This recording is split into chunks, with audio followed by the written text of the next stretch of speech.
हाकिम साहेब नमस्कार नमस्कार नमस्कार नमस्कार। बड़ा घमायल देखे तारी हाकिम साहेब। एने कारी आजू नगर पालिका न गेली है का आ देखे तारी सरकारियों गड़िया नहीं खिले ले कलिया के भरत चौक के चाय दुकान और तो लगा दिली है। अब कथी लगली पहुँचावे बुझाई तो अपने के थाहे नहीं थे। अब कहम न तो कैसे हम जानम कहूँ न कथी भेलक है अपने तो अब ऐसे बतवाई तेरे बुझाई था कि हम अंतर्यामी बाड़ी सब बातवा ऐसे ही जान जाए। अपने के मालूम नहीं थे कि अब हम हाकिम नहीं थी अपना ही के अस्पताल में अली है। ए हाकिम से झरुआ हो गेली कैसे कहूँ हम झरुआ हो गए सरकारी गाड़ी ले लख अपने जवन लखन सब छीन लेल बसंती वही पर अब चल तारी सब छिना गेल।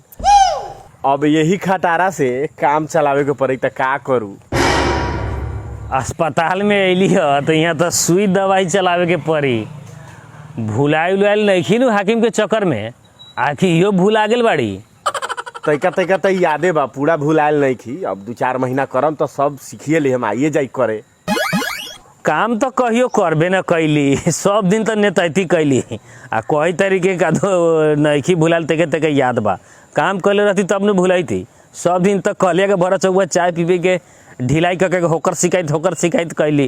चाय के दुकानों पर रही अपने बुझाए कि सब दिन अपना ही हाकिम रहम। लेकिन अब पढ़ गेली आज चक्कर में। चक्कर के कौन बात बा हम कहिया काम कैले बाड़ी से आजू करम।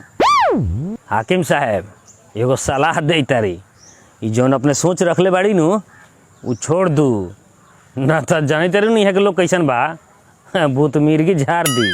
काम निमन से करू न तो हाकिम बस ही अस्पताल में अली है अब यहाँ पर से कहीं अपने के पीन में न जाए के पड़े।